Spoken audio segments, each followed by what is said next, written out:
ब्राह्मण और राक्षस टिल्ड। बहुत पुरानी बात है। एक गांव में एक वृक्ष के ऊपर गंटक नाम का राक्षस रहता था। एक बार की बात है, उस वृक्ष के नीचे से एक ब्राह्मण गुजर रहा था तो राक्षस उसके कंधों पर जाकर बैठ गया। राक्षस ब्राह्मण के कंधों पर बैठते ही ब्राह्मण से कहने लगा, हे ब्राह्मण, तुम मुझे पास के सरोवर तक ले चलो।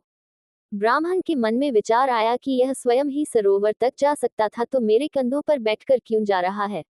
ब्राह्मण ने डरते डरते पूछ लिया, तुम कौन हो और मेरे कंधों पर क्यों बैठे हो। राक्षस बोला, मैं एक राक्षस हूँ और मेरा नाम गंटक है और तुम मुझे सरोवर तक ले चलो, नहीं तो मैं तुम्हें खा जाऊंगा। ब्राह्मण ने राक्षस से पूछा, तुम खुद ही सरोवर तक क्यों नहीं चले जाते। राक्षस बोला, मैंने प्रण लिया है कि मैं गीले पैर जमीन पर नहीं रखूंगा, इसीलिए मैं तुम्हारे कंधों पर बैठकर जा रहा हूँ।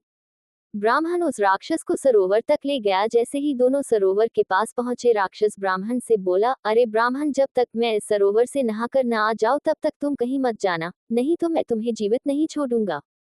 जैसे ही राक्षस सरोवर में नहाने के लिए गया, ब्राह्मण ने सोचा कि अगर यह राक्षस सरोवर से नहाकर आ जाता है तो पक्का ही यह मुझे खा लेगा और अगर मैं भागता हूं तब भी यह मुझे दौड़कर पकड़ लेगा और खा जाएगा।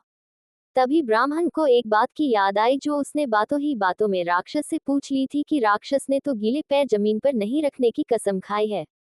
बस क्या था, ब्राह्मण ने उस स्थान से दौड़ लगा दी और राक्षस उसे देखता ही रह गया क्योंकि उसके पैर सरोवर में गीले हो गए थे और वह गीले पैर जमीन पर नहीं रख सकता था।